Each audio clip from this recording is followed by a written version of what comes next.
to begin. Hey, what is up, guys, and welcome back to another episode of the Social Primate Podcast. Quick reminder that if you haven't hit subscribe on Apple Podcasts or the follow button on Spotify, now is the time to do it. You're on your phone, hit that back button. It only takes like 2 steps, legit, no more than a few seconds. So please support the show. And if you did already, thank you. If you're about to hit it, I'm sure this episode's going to convince you. So with that being said, today's episode is with Gloria Martinez. She is a spoken word artist and poet. And if her name sounds familiar, if you're like, wait a second, this kind of sounds familiar, then that's probably because you've seen her other performances before at Alivio Open Mic at the Southeast LA Arts Festival, which is a few years ago out in the Riverbed. Or you probably caught her performance at the first annual Southgate Art Walk, where your favorite podcast host, Eddie, was at. And if you caught her performance, you were probably like, my God, this is some good stuff, and I want to see more. Well, this is the episode to do it. I got the chance to talk to her and have an intimate experience listening to her poetry. I hope you guys find this time to kind of like sit down and really digest the words that are being summoned here, and just allow it to take you for a ride. This is the moment where we're allowed to do that, because in general, audio is very personal. It's something that you're consuming on your own, with headphones or in your car, something that you're more than likely doing on your own. And when you allow yourself to kind of open up your mind and your ears, first and foremost, to the experience, that in its own will allow you to have a visual representation of what you're hearing. And it's this weird thing that our body does, but it's something that really transports you somewhere else if you're really kind of just letting it guide you. So I hope this conversation makes you feel the same way. I hope you enjoy her words. I hope for anybody who is looking for a sign to do your thing and just like make the jump for it, I hope this conversation kind of comes across at the right time and allows you to liberate yourself, So again, I hope you guys enjoy this conversation. Today's music is by the Honeytones with their song Powder Blue. Check it out. Beautiful song. I hope you guys enjoy it. Very dreamy, and I don't know, it just makes you feel good. It's like those type of songs that you hear when you're like, just kind of like, I don't know, life is beautiful type of thing. So enjoy, support. You guys know what to do. See you next week.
What is up, guys, and welcome back to another episode of the Social Primate Podcast. Today, my guest is Gloria Martinez. She is a spoken word artist and poet.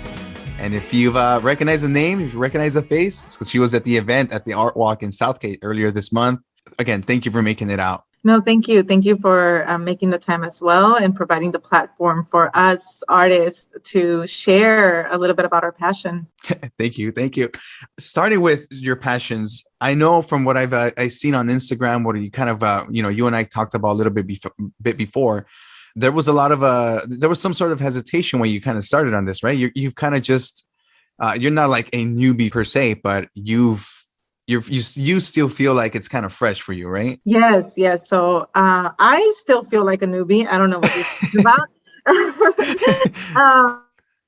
But no, it's been a few years that I started embarking on this journey of putting myself out there and just being comfortable with listening to my own voice.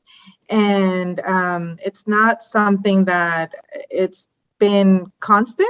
So it's been something that I try and then I stop and then I take one step forward, 3 steps back, and then I try again. And I think finally now, most recently, I've gotten a little bit more comfortable with the idea of just consistently writing, consistently putting myself out there, and just sharing a little bit more of me with this world. So I think it's interesting because when somebody hears a story like this, you automatically think like, oh, well, it sounds like they're comfortable with it, right? Like you get this idea, this false sense of security that this person is confident within their skills.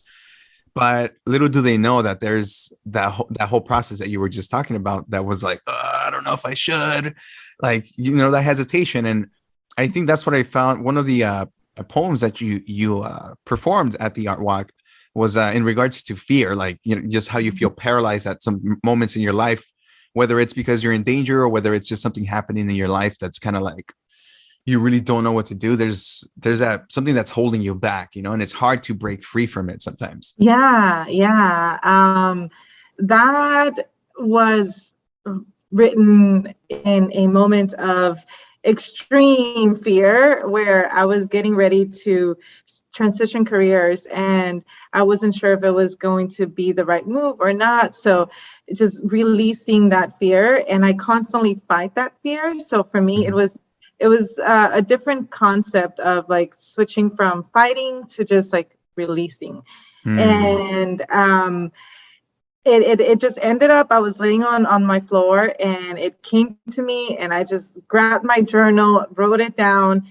And I was like, this is going to be my prayer every single time that I feel afraid. So I felt that it was very appropriate for me to start off the performance with that.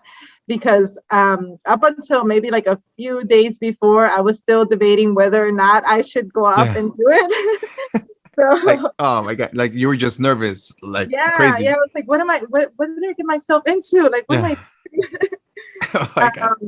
But yeah, so I felt that if I recited that prayer, not necessarily a prayer, but almost a prayer for me, at the beginning of the performance, then everything else would fall into place. Yeah, kind of like affirmations to yourself, right?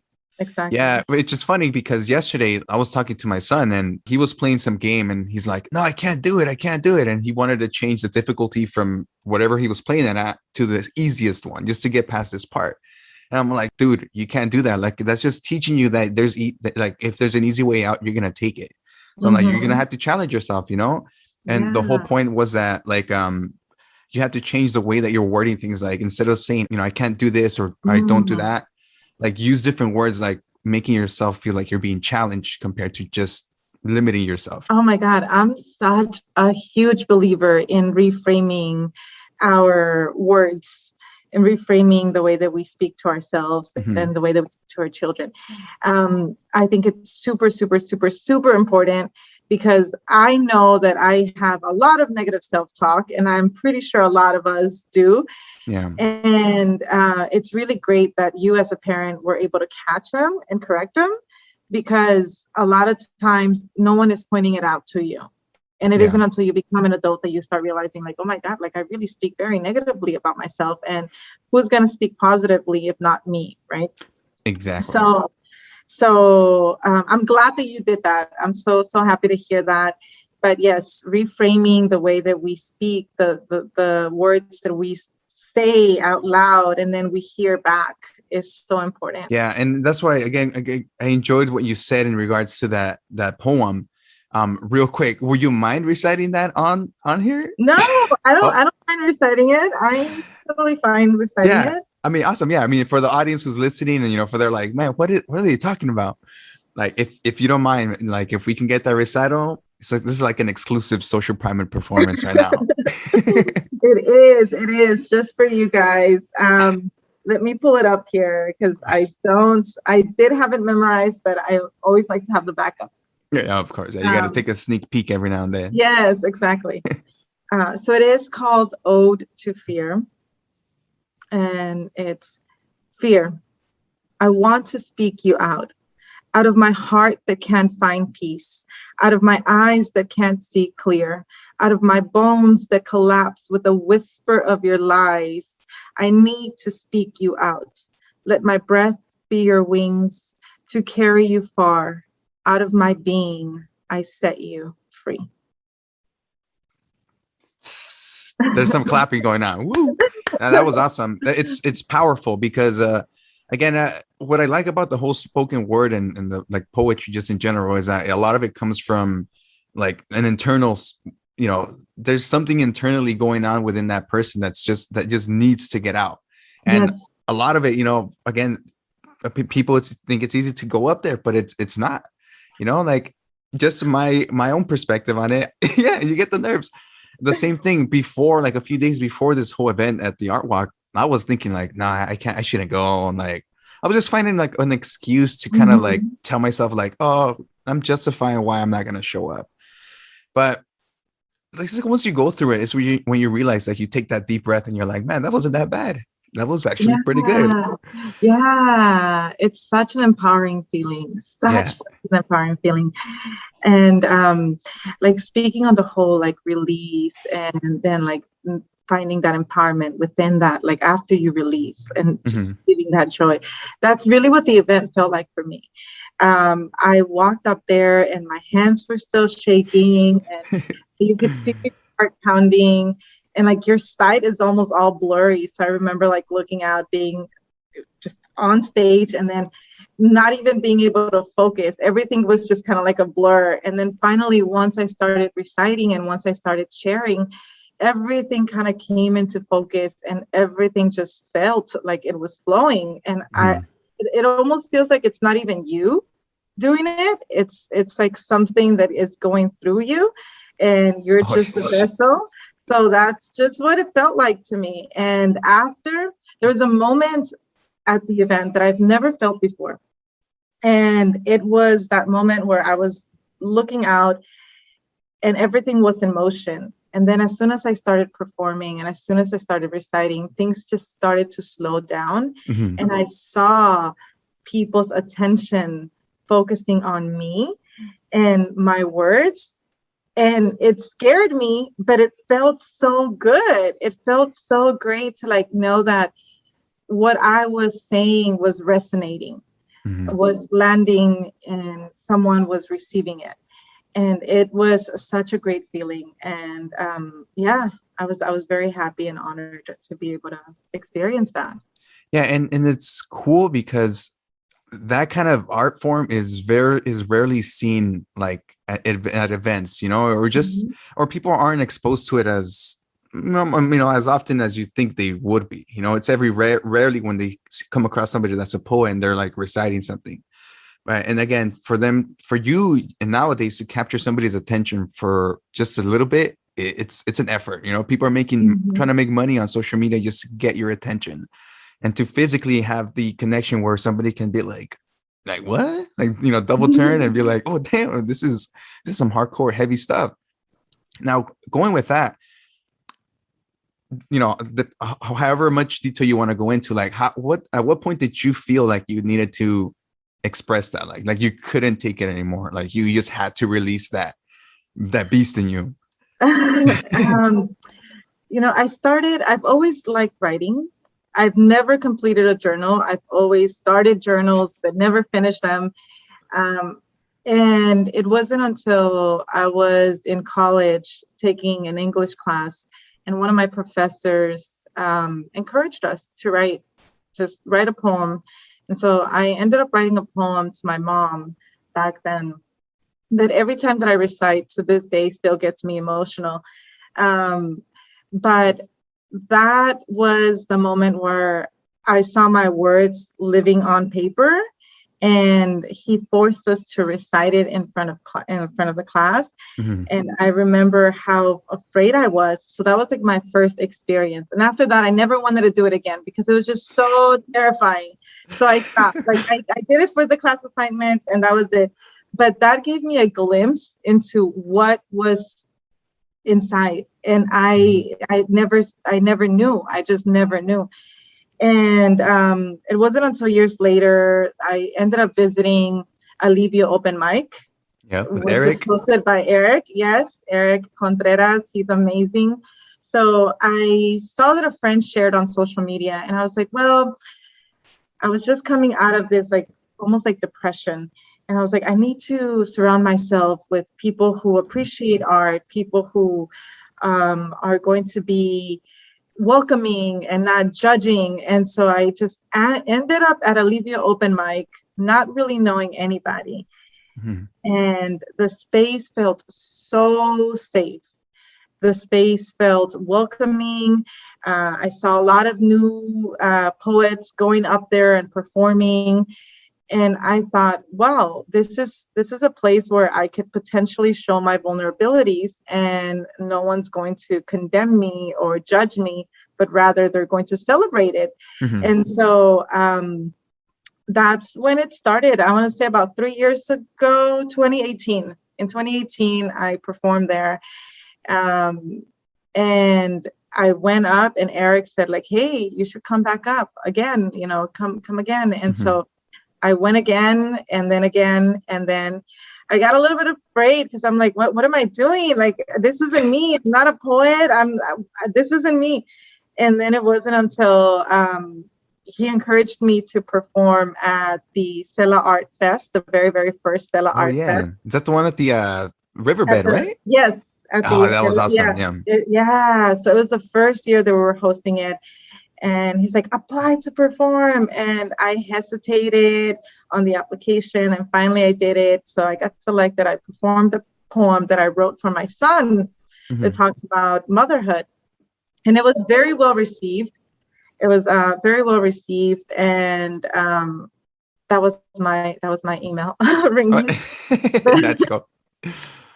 But after that, I realized like, there is something inside that maybe if I share, others might be able to be inspired to either share their story as well or to learn something from what I have to say. So that's really where it started, 2018. No, that's good. I mean, that's like obviously before COVID, so it's like there was a bunch of people in those events. I remember Sela Art Fest; it was packed. Beautiful experience because it's a misrepresented, underused area that nobody really cares about, but they made it into something cool. And it's cool again that you had the opportunity to perform at something that is that not only like changes the way other people depict our community, because you think of Sela and you think of factories and like Farmer John's or something, all this stuff, but you don't really see the people that are in there because there's just a bunch of other stuff that's overwhelming it. But it's cool that these things happen. And again, it's awesome that you get to perform this stuff, and especially that you managed to make that change where you were confident enough to start taking on this task. Like recently I had a conversation with just in an interaction with somebody at work, and they were just saying how they just started picking up illustration. Like there was like some creative director for some small company.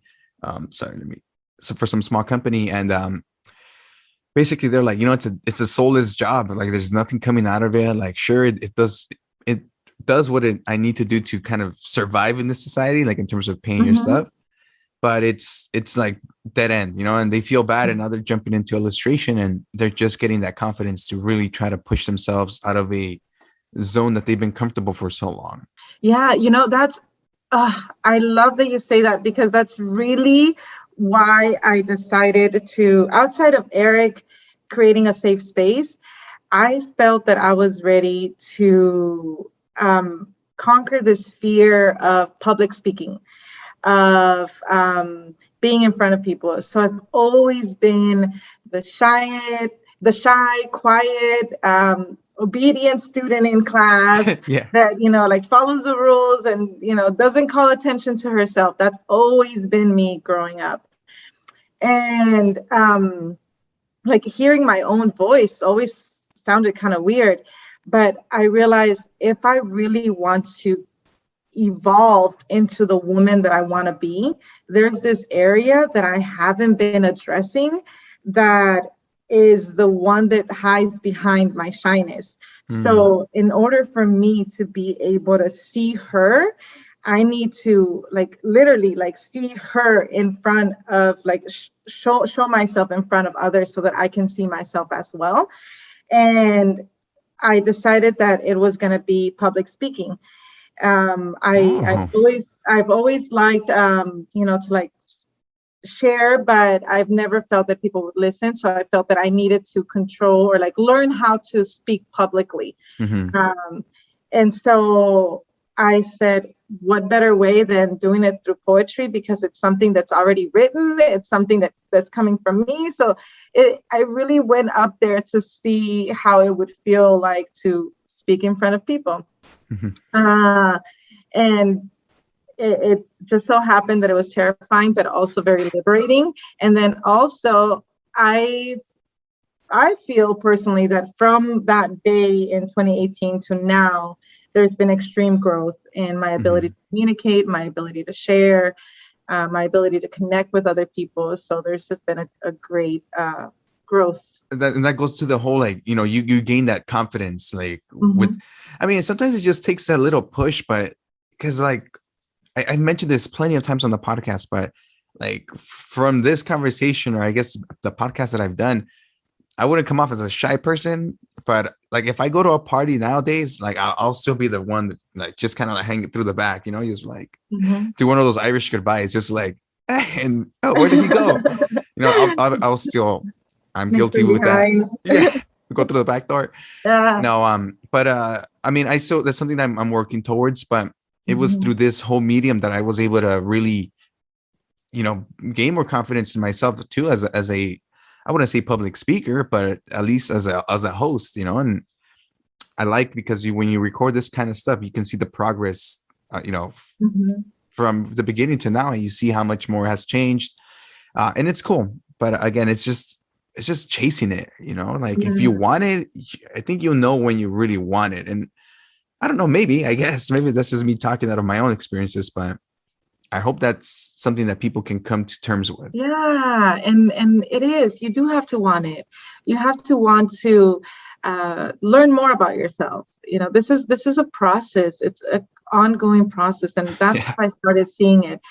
Every single time that I do something that pushes me out of my comfort zone, I'm learning about myself. I'm learning about my own limitations, or like self-imposed limitations.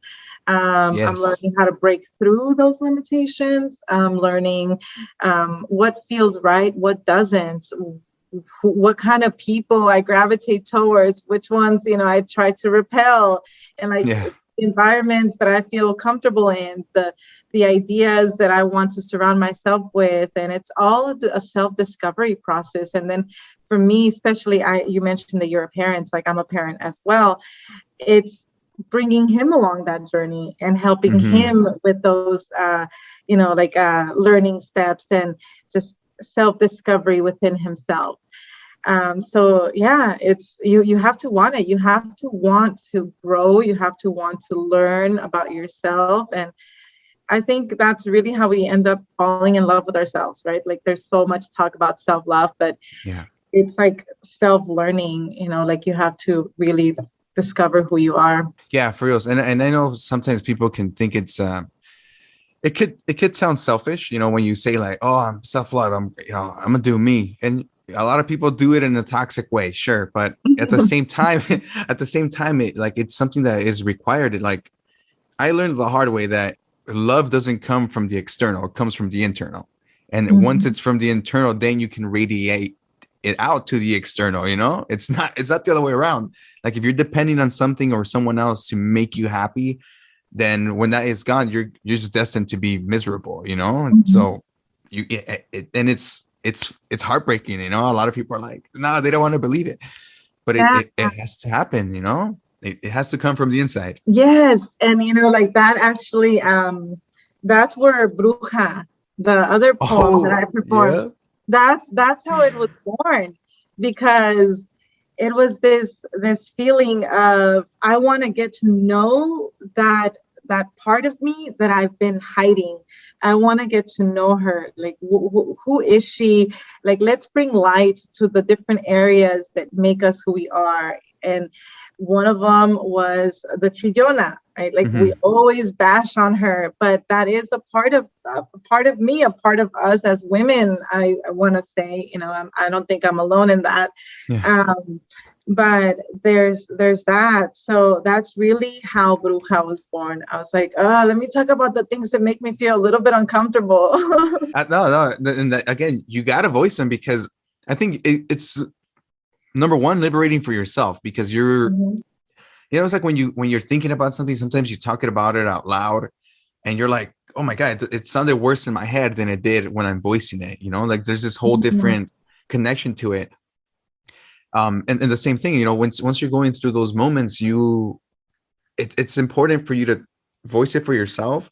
But then when other people hear it, I think there's a lot of our sensory comes from our eyes, and our environment are able to feel. But sound is one of the like key ones. It's outside of it being able to balance ourselves and all that stuff.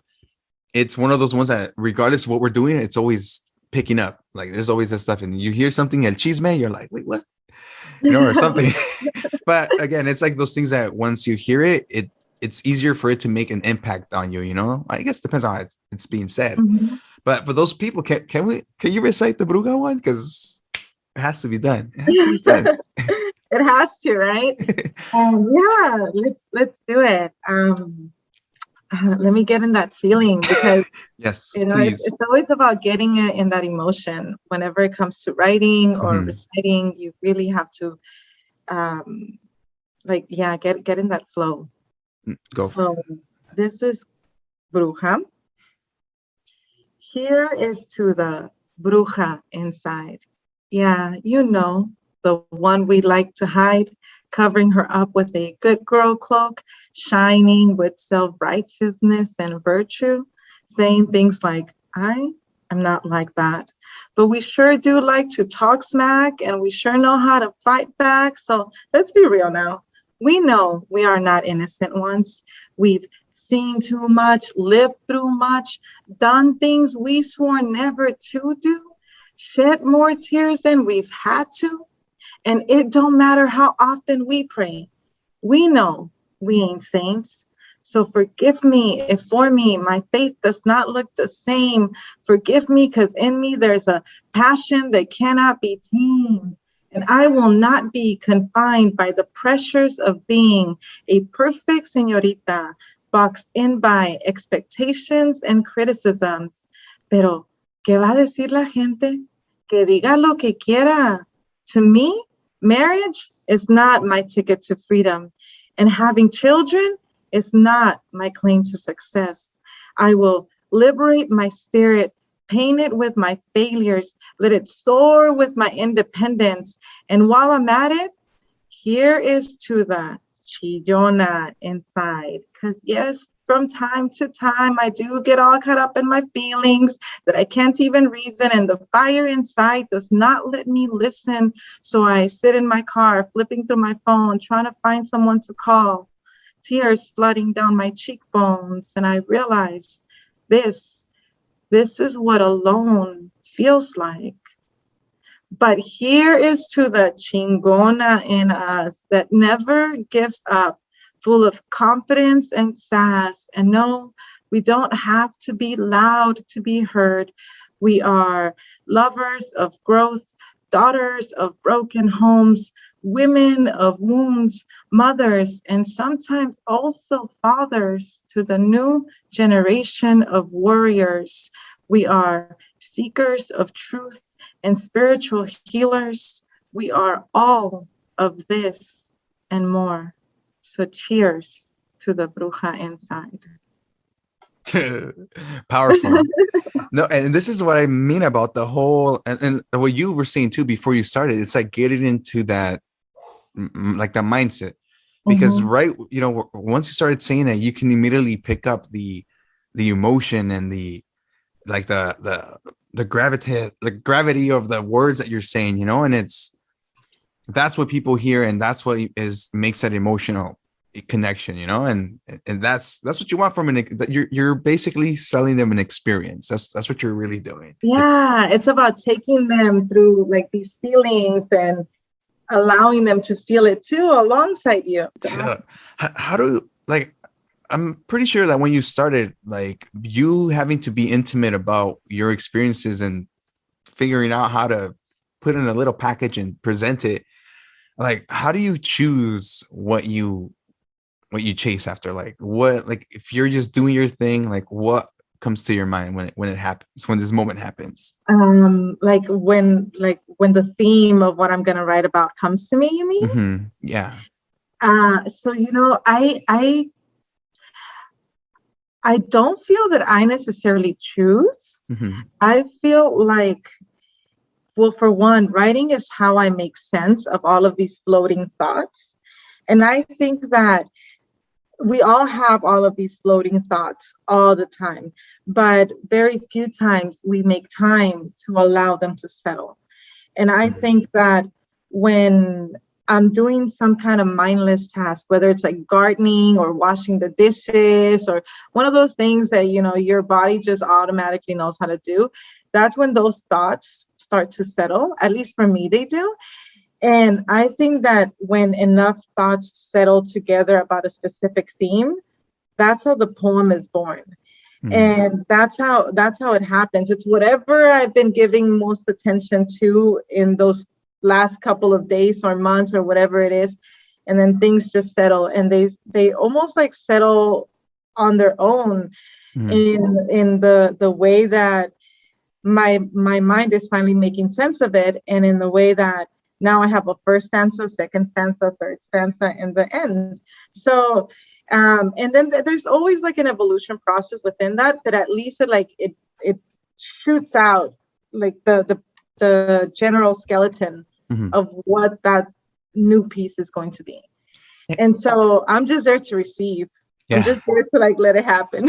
No, I love how you use that word receive. And earlier you mentioned like, we're basically just a vessel for this creativity that's just flowing somewhere, and what I find fascinating is that a lot of the experiences that sometimes of the information that we consume, it sounds like we're all in a way sharing all these experiences, just in different forms and different kind of matters. But the experiences that we're experiencing, a lot of other people have, again, they connect. It's like when I hear that with that poem, I think a lot of my sister, because she's a lonely girl, and her whole life she was just being like so hard on. Like I just remember these things that just happened that I was just like, damn, that's unfair. And I had to sometimes like step in there, but like, hey, mom, my parents, like, hey, what are you guys doing? You guys are going too far. And like I just felt like it was weird.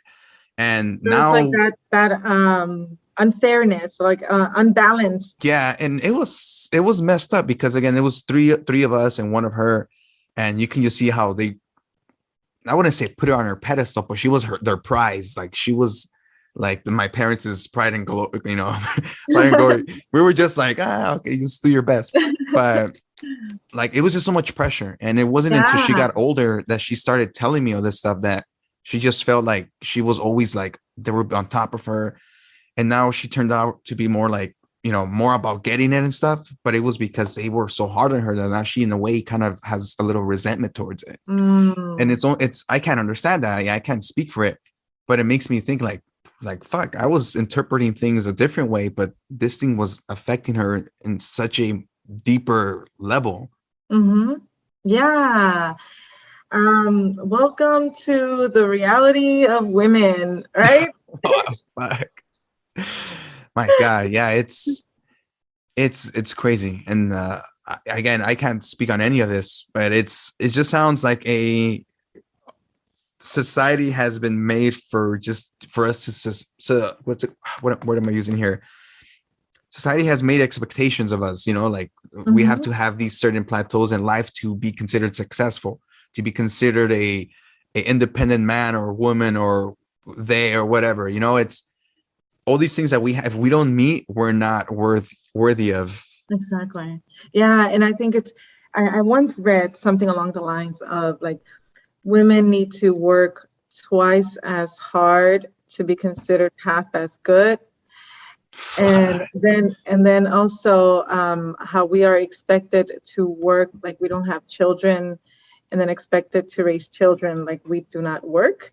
Mm-hmm. So with that, like just the level of expectations is also that much greater because we're expected to be doing these both roles, if there is obviously children involved. If not, there's like the idea of like you getting married and being a perfect wife, and there's always that pressure. So I know I'm a parent already, but you know, I get asked often, like, when are you gonna get married? Like, have you found somebody? Like all of these different things, and like, why are you pressuring me? Like, just leave me alone, man. Yeah, but yeah, there's just so much expectation for women, and I think that we definitely rise to those expectations, and we excel and we surpass those expectations many times.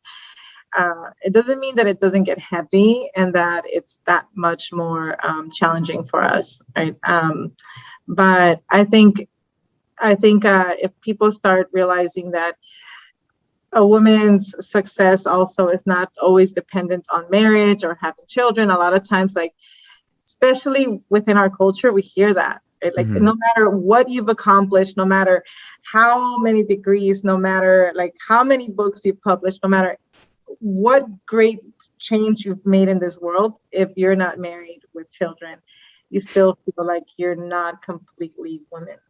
Yeah. And I think we need to let go of that idea. So for me, it was important to acknowledge it within myself because I felt that I still kind of felt that since I was putting myself through that pressure. But once I let go of it, it was just that liberation, and then realizing that, hey, we need to talk about this. Like we don't need to be married to be able to step out of our homes. A lot of times our parents don't let us leave the house unless we're getting married. You know, a lot of times we have to stay in the house. I was very, very grateful that I had extremely supportive parents in the sense of they always encouraged education, and they always like encouraged me to, just go and learn. That's what we came here for. And so I was able to leave the house for college. Yeah. So that was like the trade-off. The trade-off. So yeah, but I love that piece. I feel it. I feel it.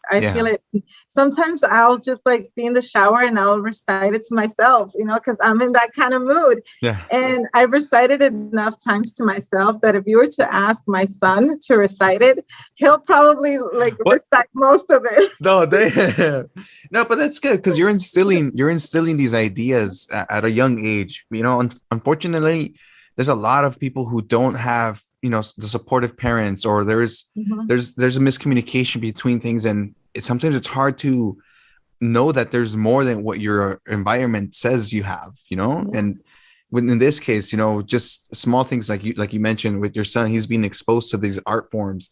It's enough for him to be like, oh man, you know, my mom's a creative, you know, and that gives him confidence to push himself as well. Just how I hope to instill those same values to my kid, because there was this one thing that you said in the art walk, and I hope I don't butcher it, but it was something about like the impact of that. The only impact that we leave behind is the impact of our love. Something like that, right? Yeah. Yeah. And I thought it was powerful, you know, because that is all we can leave behind. You know, that's at the end when everybody's gotten it, that it's the memory, the way that they made you feel, like all these connections that you had with how you value this individual. And that's the only thing you can do. Like, and I think that's more than enough, because that hopefully gets passed on. And it's just these virtues that at some point become part of your persona and your future, you know? Yeah. For my son's name is Camilo, and he is like my number one fan. He is my number one fan. It's insane. He thinks I am the smartest. He thinks that I can fix anything. It's funny because he breaks something and he brings it to me. And he's like, you can fix it. Like, I know you can fix it. So I one of the things that I told him was, it's like, I can fix anything except a broken heart. So please don't bring me a broken heart. Like that. I tell him that. Yeah. And so like now whenever he tells his friends or like people like, oh yeah, my mom can fix anything except the broken heart. Making it clear. No, Yeah. that's good. And that's what's crazy, because like, when you become a parent, you immediately have to fill a bunch of these roles, right? Like you immediately have to be able to, I mean, it's a parent. It's like what you expect out of a parent, like just like immediate comfort, answers, like just peace. Like that's what you look for. And sometimes you're thrown into it, and like, I think we're both young enough to still be like, fuck, I'm still figuring life out myself. Yes. And you have to fake it, in a sense, fake it till you make it. But Yeah. it makes you own up to your stuff and just, realize like, oh my God, like that's where you need to take control as well, Yeah. I mean, we're growing up next to our kids. They don't know it, but we're growing up together, right, with our children. And Camilo, when I write anything, he's like, I like it. Like, that's really how I ended up also having courage to be able to push through those like mental obstacles, to be able to say, it doesn't matter that I'm afraid, I need to go through this. And it's because he's watching, right? Like, and I think that great leaders lead by example. And as parents, we must learn to be great leaders. And so I can't ask of him to do something that I am not willing to do myself. So I can't encourage him to be fearless in being who he is and not being afraid. And then I'm over here tucking my wings, right? Like, no, like I'm encouraging him to fly. I need to show him how. So anytime, sometimes he'll randomly tell me like, Mommy, can you recite me the poem about, when I turned 8 years old? So we have this little thing where like I write him a poem every now and then, and he likes it. So sometimes he's like, recite the one about, and like, world you see inside. Awesome. And I'm like, I don't really remember all of it. And he's like, oh, it went something like this. He kind of remembers parts that I don't remember. And so we piece it together while we're driving to school, while we're driving to the grocery store randomly. But it's so great. And like he always tells me that he loves whatever I have to say. And I'm like, you're giving me some confidence, but now you're maybe making me believe that I can say something that people will listen to. And that's really how that courage started. I was like, okay, let me put myself out there a little bit more. And here we are now. No, that's beautiful, because I keep going back to the same example, but at least for me growing up, I didn't have like the best communication with my parents, and a lot of the times it was more like te están regañando, and like, doing all this stuff that's not necessarily like, if I'll get good grades, they'll be like, if I got B's, they'll be like, oh, no agarraste las A's. It's like, but it's also, it's still a mini goal, it's like, I'm doing my best. And it's just these things that, again, it's like, instead of using positive reinforcement language or vocabulary, it's more like, oh, you could have done better. And it's kind of like, do I even want to keep trying? It can cripple somebody. Demoralizing. Exactly, that's the word. And it's hard. It's hard to break those patterns. So that's why now I'm more of a, I don't want to say I'm more aware than my parents were, but I'm at, I guess that I don't even want to compare what. It's a different type. I guess it's a different type of awareness, right? Yeah. Right. Yeah. Okay. Yeah. Because I don't want to sound and be like, hey, my parents are loud. You know what I mean? But for sure, it's a different approach, and it's an approach that I hope instills the values that I wish I would have learned at a younger age, and give him in a way kind of like a boost. Yes. I agree. Camilo, I think that if we just so one of the things that I tell him so that he can be forgiving is, forgiving towards me, is I tell him that this is my first time being a parent, so I'm not going to get it right all the time, okay? And I tell him, just the same way that I'm supposed to teach you, you're actually teaching me how Yeah. to be a parent. And I'm learning from you. So this is a collaborative back and forth effort, so Hmm. don't think that it's one-sided. You're my teacher, I'm your teacher, we're in this together. And there's been moments where I've hurt his feelings and he tells me, and, I apologize to him and I tell him like, hey, I'm sorry. And he understands that I didn't really Hmm. know. And Yeah. so, yeah, it's amazing. It's amazing when you have that open communication with your children.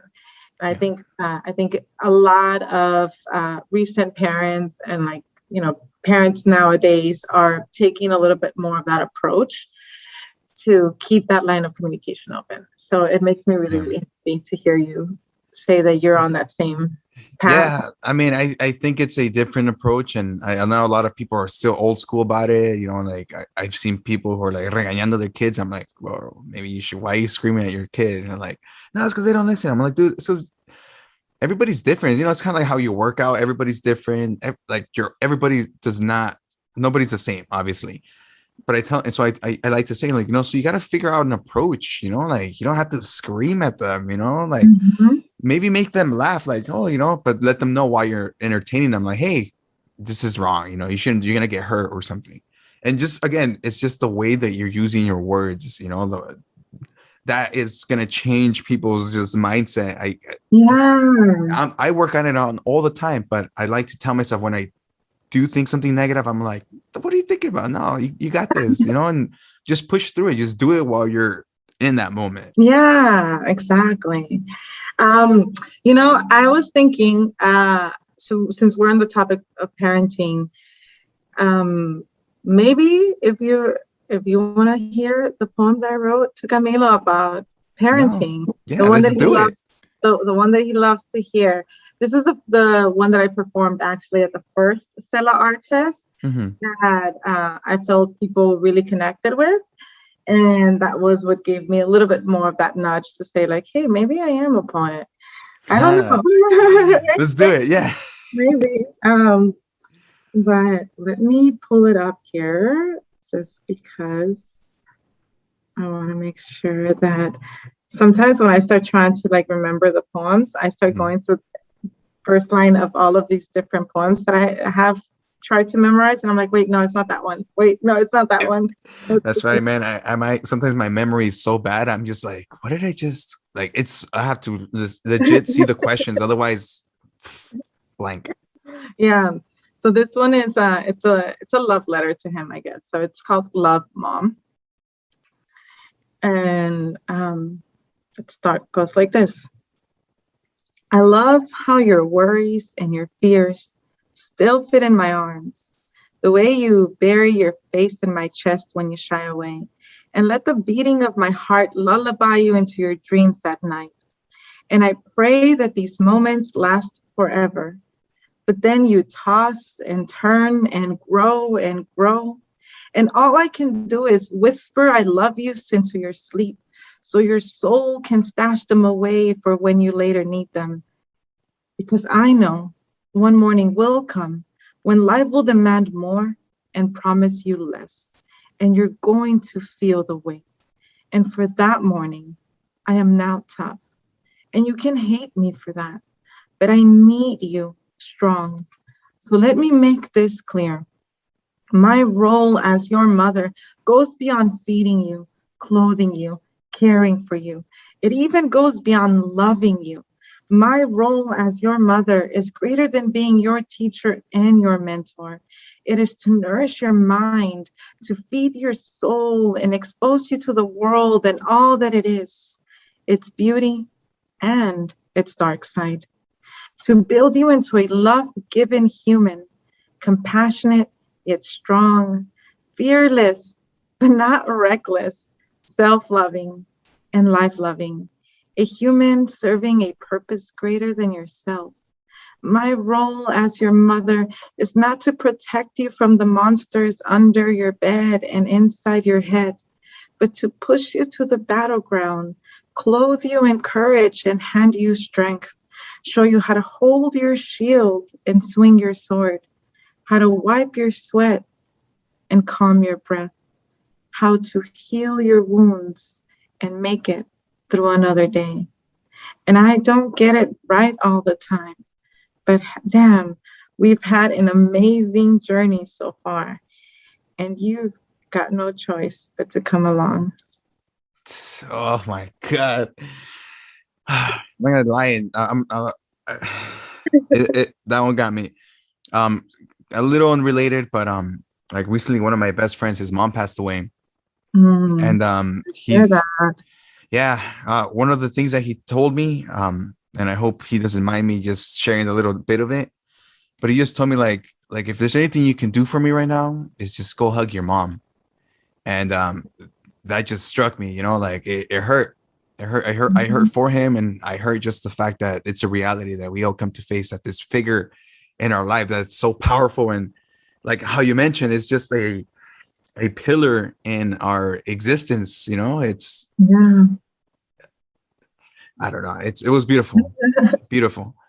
Thank you. I think that's definitely worth being called a poet. Yeah.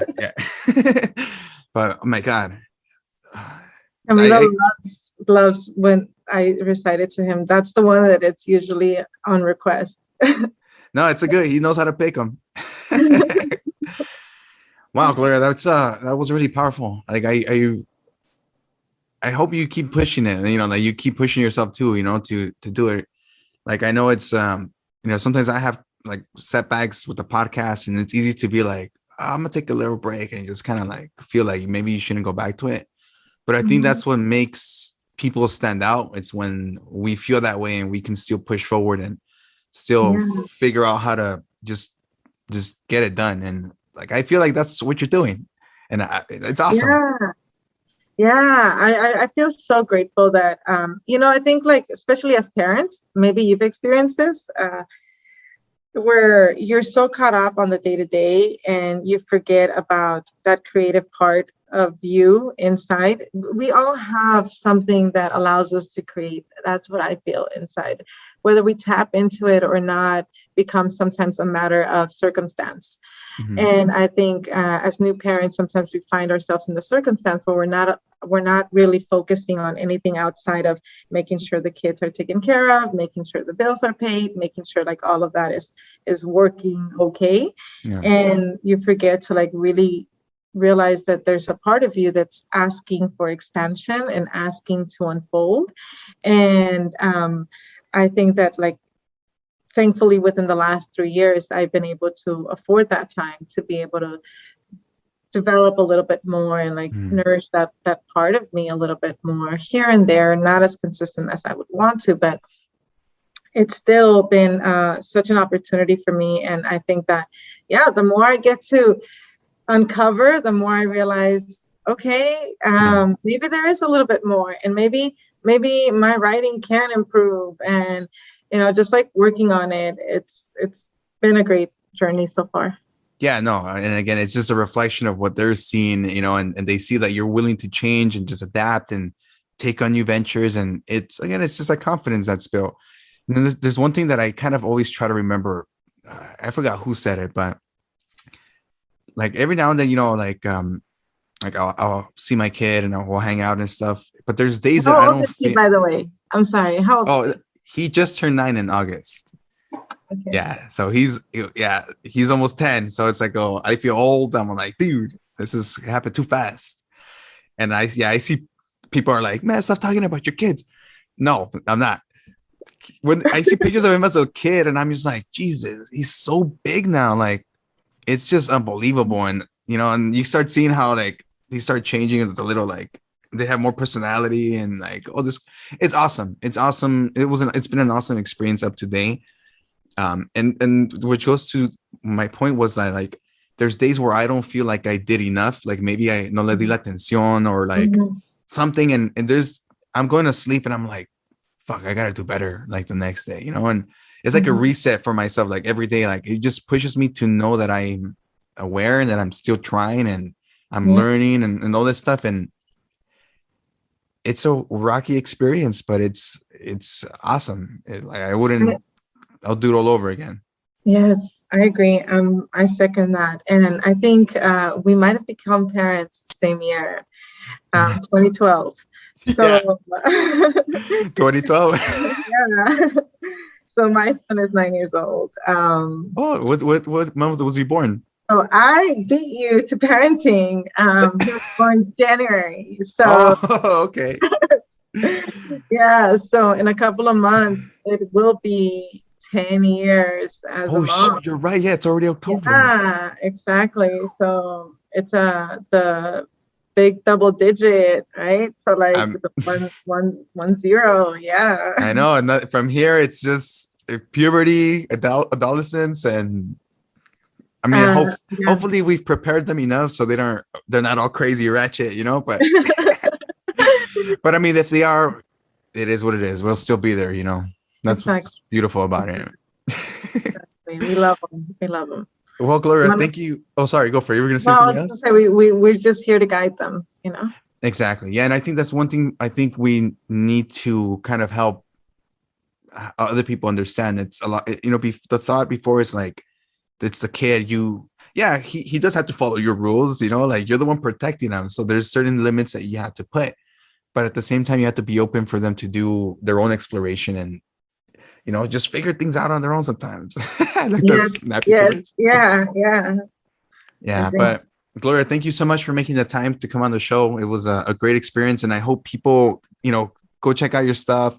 If people do want to find you and they want to hear more of your poetry, is there a place where they can check this out, or do you have any future events planned out? Well, I don't have a place other than my Instagram where I share very limited of my work, but you'll catch glimpses here and there. No upcoming events right now, but I do always keep an ear out for open mics, and whenever I hear of them, I try to just sign up and check it out. I usually share on my Instagram whenever something is coming up. So if anyone's curious, just check there. All right, sounds good. Yeah. Well, thank you again. I appreciate everything that you did, and it was awesome seeing you perform everything live, you know, in front of a bunch of people. And thank you again for the intimate experience of being able to actually hear it. And later on, when I rehear this, I'm just gonna be like deep in my feelings, like. But thank you, Gloria. Yeah, it was a pleasure for me. Thank you. It was great learning a little bit more about you, and great that you're doing this. It's amazing. You know, I know this is a lot of your time too, personal time. So it's amazing. Thank you. Thank you. Yeah, we both gotta keep doing the hustle. Yep. All right. Well, enjoy the rest of your night. You do as well. Bye.